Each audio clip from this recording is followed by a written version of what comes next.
A young couple steps out of a museum in Washington, D.C., dreaming of a future together. A proposal in Jerusalem just days away. In seconds, their lives are stolen by a gunman who shouts "Free Palestine" as he's arrested. Their names were Yaron Lischinsky and Sarah Lynn Milgrim. They were 30 and 26, colleagues at the Israeli embassy, in love and full of hope. Why did this happen? Who was the man behind the gun? Was this a random act of violence, a targeted attack, or something deeper tied to global tensions? Is the chant "Free Palestine" now a call to terror, as some claim, or is there more to this story? And how does this tragedy connect to the rising wave of antisemitism worldwide? We'll explore every one of these questions in this video. Let's start from the beginning. Hey everyone, I'm Kundan Yashputra, and welcome to NextGen Now. Picture this. It's Wednesday evening, May 21st, 2025, just after 9 p.m. The Capitol Jewish Museum in downtown Washington, D.C. is buzzing with energy. A networking event hosted by the American Jewish Committee has drawn young professionals and diplomats together to talk about humanitarian aid in conflict zones, including Gaza. The theme? Turning pain into purpose. Among the crowd are Yaron Lischinsky and Sarah Lynn Milgrim, a couple who work at the Israeli embassy. They're not just colleagues, they're in love. And Yaron's got a ring tucked away, planning to propose to Sarah in Jerusalem the next week. They step outside, maybe laughing, maybe holding hands, unaware that someone's watching. Across the street, a man paces back and forth. His name is Elias Rodriguez, 31, from Chicago. He's not a random bystander. According to the FBI, he flew into D.C. the day before, on May 20th, with a legally declared handgun in his checked luggage. Surveillance footage later shows him approaching a group of 4 people outside the museum. He pulls out his gun and fires, 21 times, the affidavit says. Yaron falls first, shot in the back. Sarah tries to crawl away, desperate to survive, but Rodriguez follows, firing again. Both are pronounced dead by 9:35 p.m. It's a cold, calculated act that leaves the nation's capital in shock. Rodriguez doesn't flee. Instead, he walks into the museum, blending in with the crowd. Witnesses, like Yoni Kalin, think he's a distressed bystander.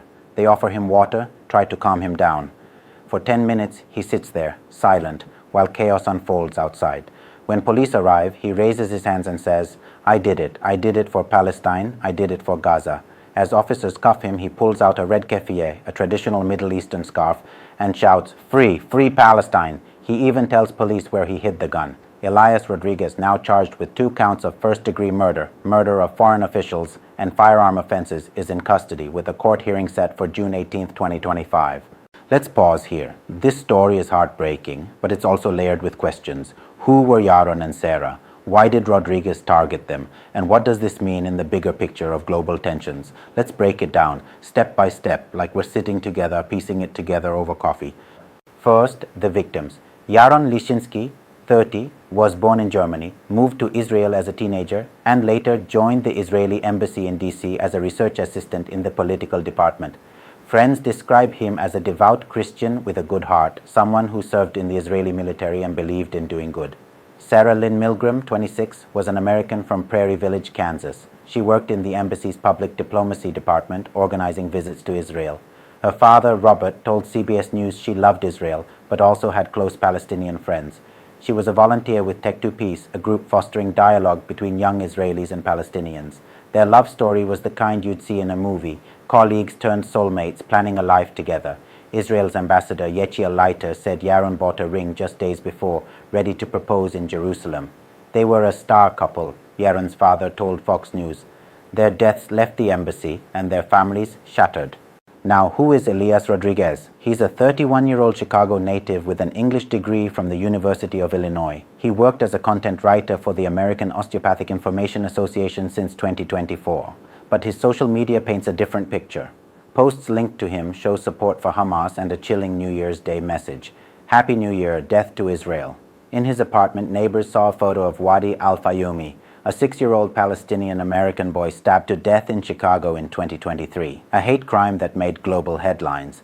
Rodriguez was also tied to the Party for Socialism and Liberation, a far-left group, back in 2017. He spoke at protests against police brutality, like one marking the death of Laquan McDonald, a black teenager killed by Chicago police in 2014. The group distanced itself, saying on X they had no contact with him since 2017 and don't condone the shooting. Still, Rodriguez's online activity shows deep involvement in pro-Palestinian activism, though police say he had no prior criminal record that flagged him. So what drove him to this? The FBI and DC police are investigating this as both a hate crime and an act of terrorism.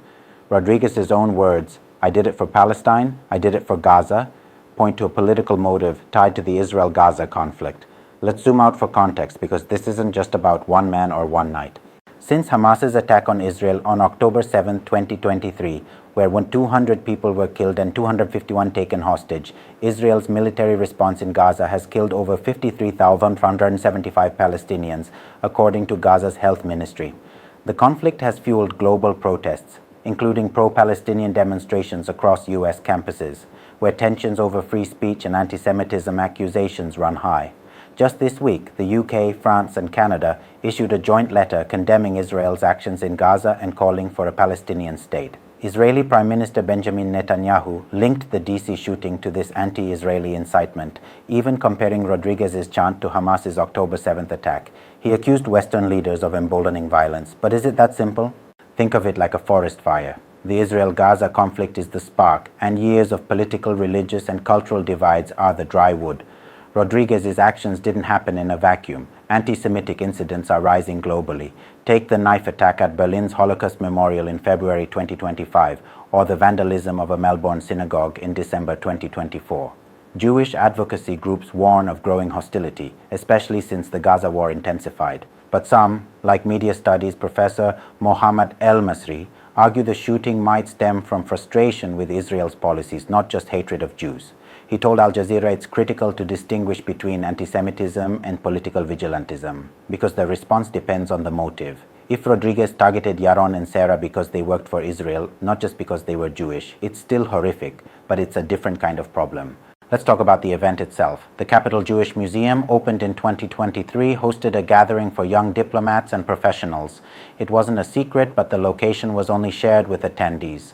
The theme, humanitarian aid in places like Gaza, makes the attack even more chilling. Yoni Kalin, a witness, told CNN about 50 people were there, including 30 embassy staffers from various countries. The irony, this was a space for dialogue, for finding common ground, yet it became a stage for violence. The aftermath is a wave of outrage. President Donald Trump called it obviously anti-Semitic on Truth Social, vowing that hatred and radicalism have no place in the USA. DC Mayor Muriel Bowser promised to fight anti-Semitism. Israeli Foreign Minister Gideon Saar ordered flags at Israeli missions worldwide to fly at half-mast. FBI Director Kash Patel and U.S. Attorney General Pam Bondi are coordinating a federal response, with Bondi calling it a death penalty eligible case. Janine Pirro, interim U.S. Attorney for D.C., said, "Violence against anyone based on religion is an act of cowardice."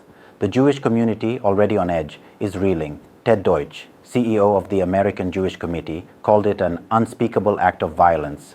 But here's where it gets messy. The chant "Free Palestine" is now under a microscope. Some, like posts on X, call it a terrorist chant. Others see it as a cry for justice, twisted by one man's actions. It's like a word that means different things depending on who's shouting it. Rodriguez's motives, still under investigation, could shape how we view this phrase moving forward. Was he driven by hatred of Jews, anger at Israel's policies, or both? The FBI is digging into his writings and social media, but answers aren't clear yet. Let's wrap this up with a hard truth. Yaron and Sarah's deaths aren't just a headline. They're a wound. They were real people with dreams, families, and a love story cut short. This tragedy forces us to ask, how do we bridge divides when anger turns to violence? Can we separate legitimate criticism of a government from hatred of a people? And what happens when a cause, any cause, becomes a justification for murder? I don't have all the answers, but here's what I know. Yaron and Sarah deserved better. Their families deserve justice. And we as a world need to figure out how to talk about these conflicts without losing our humanity. Let's keep asking the tough questions together. Thanks for watching, everyone. I'm Kundan Yashputra, and this is NextGen Now. If this story hit you hard, share it, and let's keep the conversation going. Until next time, stay curious, stay kind.